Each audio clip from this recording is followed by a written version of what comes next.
Chapter 1991. The noise of the two immediately attracted Jacob's attention. He looked at his mother and was speechless in surprise. After a while, he asked Charlie. "Good son-in-law, is that my mother? Am I wrong?" Charlie smiled slightly. "Dad, you are right, it is indeed her." Jacob exclaimed. How does she wear the staff vest? Did she come here to work?" Charlie nodded. "It looks like this." Jacob said in surprise. "This is not right. Didn't Regner inject capital into the Wilson family? He also bought them a first-grade Thompson villa. It stands to reason that their family should be living well now." Jacob didn't know what happened in the past 2 days. He didn't even know that Elaine was kidnapped by his own elder brother and nephew, not to mention that Regner had already given up a considerable part of his family assets and became a dog under Orville. Therefore, it is naturally not clear that the situation of Mrs. Wilson and her family has changed drastically in these 2 days. Charlie said at this time. "I heard that it seems that Regner has withdrawn his capital." "Withdrawn capital?" Jacob exclaimed. "This Regner is too unreliable. He said that he would withdraw his investment. Then why did he divest? I believe that with his assets, he doesn't care about the investment in the Wilson Group, it is just some money." Charlie shrugged and said with a smile. "We don't know this." As they were talking, they saw Gina poking the old lady's ankle a few times with the mop, and said in disgust. "You bad old lady, get out of the way quickly, it affects my mopping." Old Mrs. Wilson choked and said. "Gina, the job arranged by the supermarket leader is here to help customers pull plastic bags. If I don't do it well, I will be fired. I beg you, don't have trouble with me." Gina snorted coldly. "I originally respected you very much, but you should know what you did this yourself. This is called self-inflict." As she said, Gina sneered and gritted her teeth. "I tell you, a dead old woman, don't think I am a rural old lady with no culture, but my bones are very hard. And I especially don't like those who look down on me.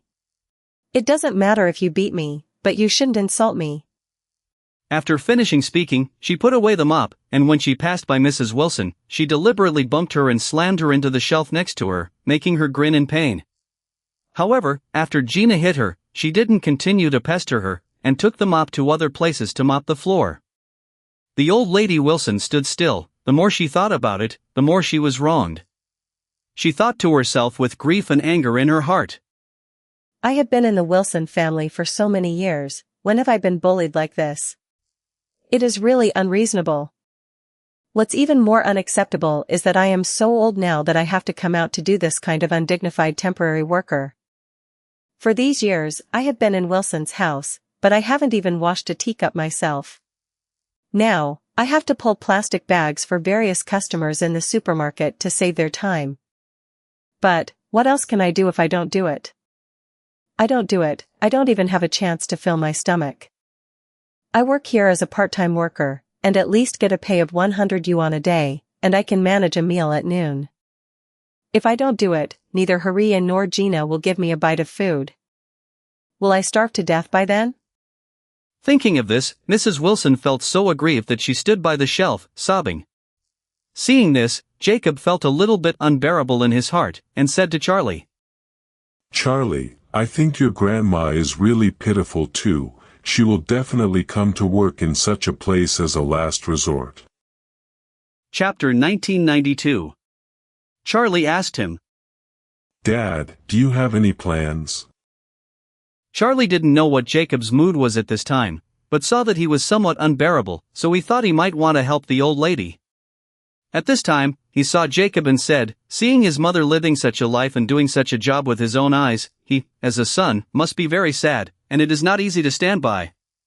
Speaking of this, Jacob suddenly changed his conversation, covered his eyes, and said, "But, I didn't see anything. It was an illusion just now.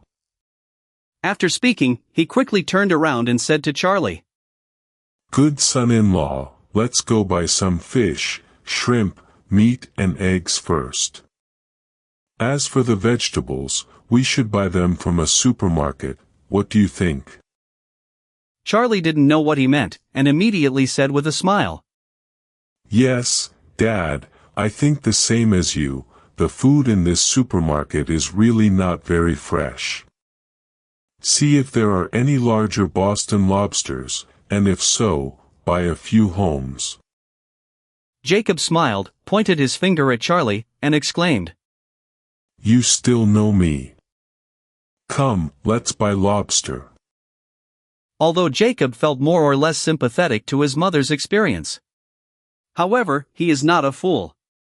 He had already seen clearly the face of the old lady for so many years. When he dared to go out with family, there was really no kindness at all, and even less thought of blood. When she pitted his daughter Claire, the start was just as cruel. Later, the Wilson family failed. In order to be able to live in his Thompson first-class villa, she also deliberately did a lot of disgusting things. Jacob was tired of these faces. Therefore, he also hopes that reality can teach Mrs. Wilson a profound lesson. Before Mrs. Wilson repented completely, he did not intend to give her any help. Jacob and his son-in-law bought a lot of things, but they didn't go back to the vegetable area to purchase. After a cart full of various ingredients, the two went to the cashier with the cart to check out. In the cash register area at this time, a long line was lined up in front of every cash register. Charlie and Jacob lined up for more than 20 minutes before they finally reached one of the cash registers. Seeing that it was his turn to check out, Jacob hurriedly walked to the shopping cart and said to Charlie, Good son-in-law, you will scan the code with the cashier at the back, and I will put the bag in front. Charlie nodded. Jacob walked into the cashier aisle first, and before Charlie picked up the goods, he said to the cashier, Come on 4 plastic bags, the largest one. The cashier nodded and said, 5 cents a big bag. After speaking, he lowered his head and took out 4 large plastic bags from the drawer beside him and handed them to Jacob. Jacob took the plastic bag, looked up subconsciously, and immediately exclaimed, Oh, sister-in-law. Why are you here? Huh. It's you. In front of the cashier, Haria, who was wearing a supermarket employee's vest, looked at Jacob and was equally shocked. She never dreamed that when she was forced to be helpless, run out to work as a temporary worker, and become a cashier, she would run into Jacob. Look at the young man who went out of the shopping cart on the other side. Isn't he the trash son-in-law of the Wilson family, Charlie? When Haria saw that Charlie took out a thick plastic bag containing several top-quality large lobsters, she thought sourly in her heart. I've been hungry for a day and night, and I have stood here hungry all morning. I haven't waited for lunch at the supermarket. They've done it, and they bought a big bag of lobsters of this size. The two families who also live in Thompson, how can the difference in living standards be so big? Chapter 1993. Charlie also saw Haria at this time. Seeing her wearing a supermarket green vest, he suddenly felt a little funny. What he thought of was when Haria was doing coolies in the black coal kiln. Wonder if the black coal kiln gave Haria the work clothes at that time? Don't even know what Haria looks like in black coal mine work clothes. Haria felt extremely uncomfortable at this time. She really had a hard hatred for Charlie. When she said Elaine, Charlie rushed over and broke her good deeds. That's not counting. The worst thing was that Charlie donated all her money to charity and then sent her to the black coal mine. Thinking of the time in the black coal kiln, Haria felt uncomfortable and wanted to die, and she couldn't help yelling angrily. D@MN Charlie. It was he who sent me into the black coal kiln, and I spent so many days in the black coal kiln. I paid so much, but got a whole body of venereal diseases and a child. If it weren't for him, how could I be so miserable today? The more she thought about it, the more she gritted her teeth at Charlie. So, seeing Charlie come to buy something, she immediately said with a cold face, Thank you for changing the cash register. I am temporarily suspending service. Charlie was not angry, and smiled and said, Auntie, aren't you bullying the honest people? We have been in line for so long before we get to the front. So many people have also checked out before, so how come we are here? The service is suspended. Haria said annoyedly. I want to take a break, can't we suspend the service? Do you think this supermarket belongs to you? Follow me here. I tell you, I just won't tie it to you today. You love it. It's impossible for me to find a knot. Jacob was dissatisfied, and with a bit of anger, he said, I said, sister-in-law, you are a bit too much. We are the customers here, and the customer is God. You are the cashier here. You have to serve God well. Are you still standing up with us? When Haria heard him say that she has to serve the God, she was immediately furious, and she shouted, Jacob, how do I say it as your sister-in-law? You serve, do you have a sense of respecting the old and loving the young in your heart? Get out of here. Don't bother me. Jacob exploded immediately and blurted out, You are still an elder brother's wife. It's like a mother. You are a stinky lady who deserves to say these words to me. Haria slammed the code scanner in her hand and shouted angrily. Jacob, who the hell do you think you are? Jacob pouted his lips. Say it, why? Can't I? Haria bitterly said. You say one more thing, I will scratch your old face. At this moment, a man in a full uniform shouted angrily. Number 8, what are you doing? Why did you yell at the guests? Haria was shocked immediately. Looking up, it turned out to be the manager of the cashier department. For fear of offending the leader of the supermarket, she was swept out, so she hurriedly explained with a smile. I'm sorry, manager, I met my relatives, so I just made a joke. After that, she pointed to Jacob and said, This person is called Jacob. He is my husband's biological brother, my relative, don't mind. Hearing this, the manager of the cashier department eased a little. Recently, supermarket cashiers are in short supply. The cashier manager often looks at a large number of customers waiting in line to check out. Many customers even call the group to complain because the cashier time is too long, and he is also very troubled. Chapter 1994. Originally, Haria came to look for a job today, and she applied for a day job for 100 yuan. However, after chatting for a few words, he heard that Haria had studied at university, so he asked her to try to collect cash. The cashier work is not too tiring, and 105 a day, 50 more than the handyman type of work, so Haria naturally agreed happily. If there is no problem, the manager is naturally willing to let Haria continue to do it, but if she dared to scold customers at the cashier, then this person would definitely not be able to stay. Fortunately, she was joking with her relatives, so there is nothing to be harsh. So, the manager reminded.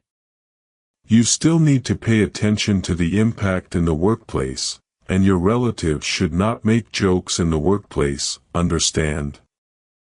Haria nodded her head hurriedly, and said flatly, Don't worry, there will be no next time. The manager hummed, turned, and prepared to leave. At this time, Jacob said, Hey, are you the manager here? The manager turned around again. Yes, I am. Jacob said coldly. I want to complain to you. The manager asked in surprise. You complained against me. Why? Jacob pointed to Haria and said angrily. The employee under your hand has personally attacked and verbally abused me for no reason. You don't even want to ask. This is an obvious dereliction of duty. Do you usually condone your subordinates like this? The manager looked puzzled. Aren't you two relatives? Jacob cursed. Bah! Who is her relative? The manager was even more puzzled, pointing to Haria. She said it. Jacob said contemptuously. Believe what she says. It seems that you are indeed negligent. I also said that you two are relatives. Otherwise, how could you indulge and shield her so much? The manager sighed in his heart and asked hurriedly. Sir, are you not relatives with Haria? Jacob raised his head high and said coldly. Of course not. I don't even know her. My son-in-law and I came to buy things, and the queue finally arrived at us for a long time, but she insisted that she wants to rest and let us go. The other team, isn't this deliberately making things difficult? And she just said rudely to me, you should have heard. The manager panicked and quickly looked at Haria and asked. What the hell is going on? If you don't tell me clearly, you don't have to do it. Haria was also terrified.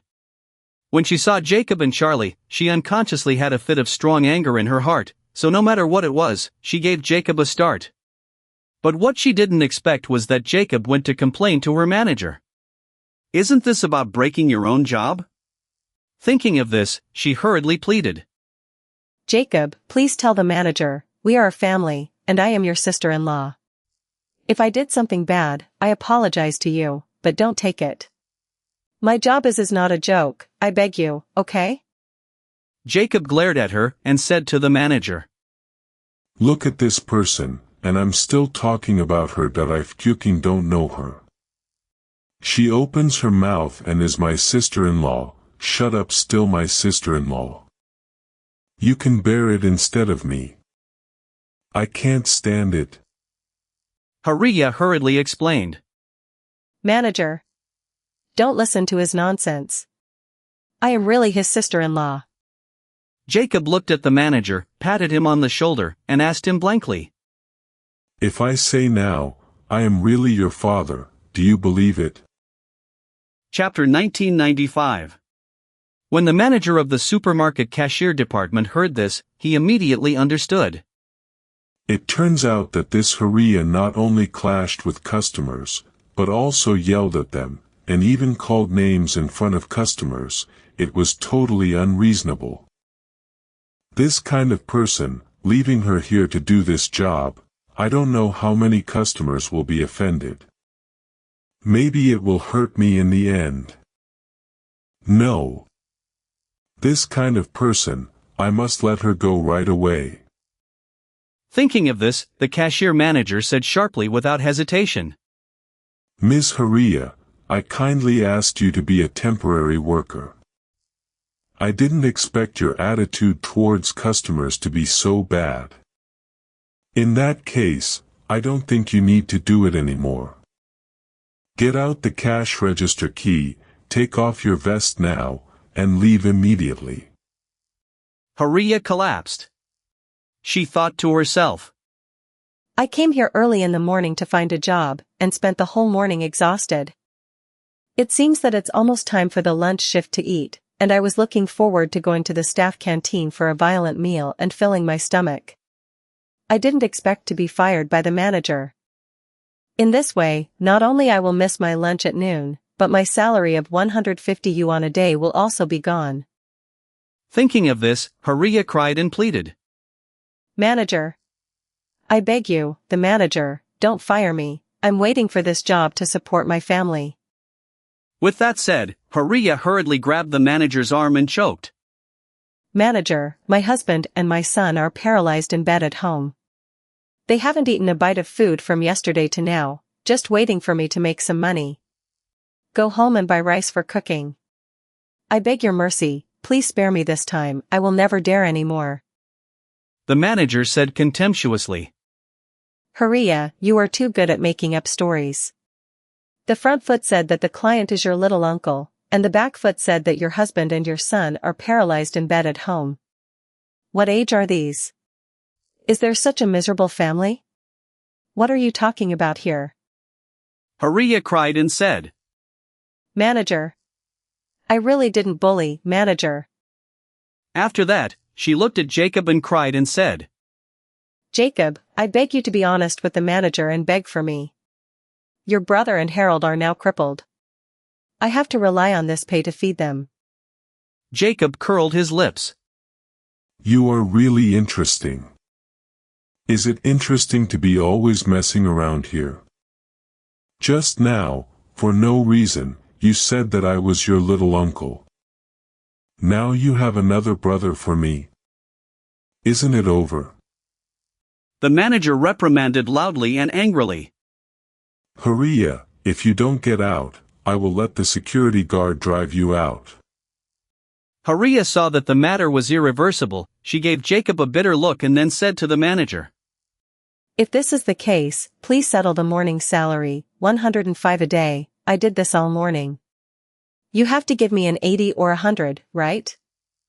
The manager immediately scolded. I found that you are really not so thick-skinned. You have to do the job like this, and you still have the face to ask me for money? Get out. Get out. Haria annoyed and said, If you don't give me money, then I won't leave. After all, she turned off the computer at the cash register, and then stood on the spot with her hands on her chest. If he didn't give her money, she would not go anywhere and follow it to the end. At this time, the manager directly called several security guards and blurted out, Take off the vest from this woman, and get her out. Several security guards stepped forward without saying anything, set up Haria and dragged her out abruptly.